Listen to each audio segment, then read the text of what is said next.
Okay, so I know you guys aren't with me, but I know that you're going to want to figure out what you did with your opinion editorial. So I thought I would show you an example of an excellent one by Frida Owl, not Fred, but Frida. If you remember in class, I drew these on the board, right? That any rhetorical situation is going to need ethos, pathos, and logos. The speaker, the audience, the purpose. They're building the appeals. They're using great diction, imagery, figurative language, and syntax to create a tone, which kind of reveals the theme of it. And then we talked about enthymemes, the claim that you're making, we need gas, the reason, the needle's on empty, and the warrant, since the implied, the car won't work without gas. Remember this stuff from the board. So Frida Owl wrote, one about the homeless population amid the coronavirus. And that's Kairos, talking about the spread of the coronavirus is timely news and creates the right opportunity at the right time for the argument. So the quickly spreading COVID-19.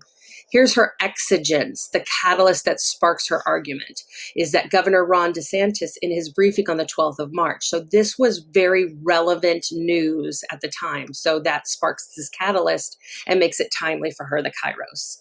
Look at the use of charged diction like this, the defenselessness to the indiscriminate virus that creates this image of a meek homeless dominated by a cruel pathogen.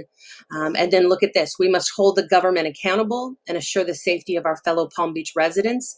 That's her thesis, her main idea, protecting the homelessness from COVID-19. Then she creates her claim, her enthymeme. The claim is we need to provide adequate housing, and the reason, because we need to keep the population safe. The implication of that, the warrant is, since we are local Floridians, we must protect one another. So look, our local government needs to keep these populations safe, and one of the most obvious ways would be to provide adequate housing for the homeless population. So that's her enthymeme. Then she creates her ethos using facts. She knows about the homeless population in the area. She's done her research. This makes her argument feel credible. She says things like talking about the tent city that's grown in John Prince Park. She knows the area. She's done her homework. Then she uses visual imagery to create pathos. Over 100 people gathered into a space measuring less than half an acre, with many of those inhabitants already ill. She creates a visual imagery of that. She also addresses the counter argument.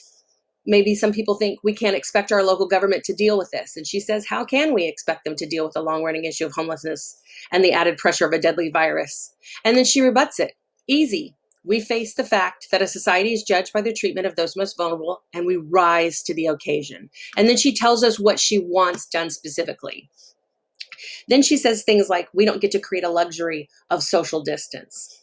This tone is of disapproval, creates a bandwagon effect. If you don't join in, you're effectively sentencing the homelessness to sickness and death.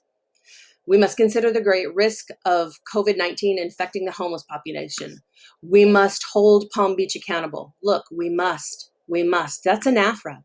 That helps her focus on the ethos, the credibility. We must join in with her. We must do this together. And then at the end, she calls back to her lead to end her argument. She shows how she understands how to build her ethos as speaker, her message through logos, and her local audience to generate pathos. Her call to action creates a pathos plea. If we don't act now, who are we as Floridians? This issue goes beyond COVID-19, as our handling of the situation will determine if we're truly committed to protecting our vulnerable populations in Palm Beach.